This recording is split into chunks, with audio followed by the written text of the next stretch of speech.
DeDominici, and I've become press play. Yeah, thank you. I'm DeDominici, and I've become disillusioned with traditional forms of mass protest. It would be churlish to suggest that popular resistance can't lead to revolution, but having been on my fair share of demos, a lot of the old tools of dissent no longer work.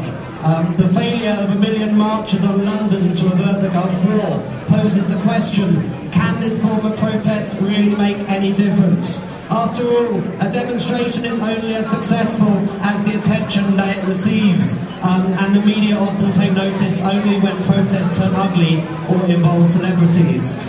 That's why effigy burning has become a near daily occurrence, as the iconography of protest is imitated purely for profit, and protesting near Parliament is criminalised. The proliferation of images has become overwhelming.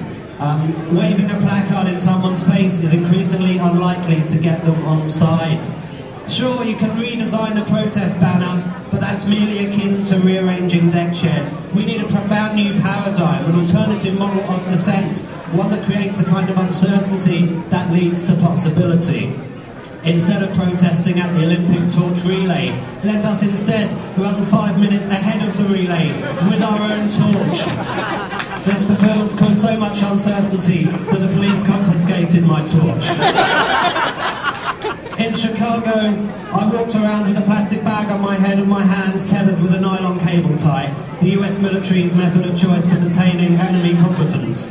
48 hours later, the Abu Ghraib scandal broke internationally, and within a fortnight, US forces had outlawed the use of hooding in Iraq.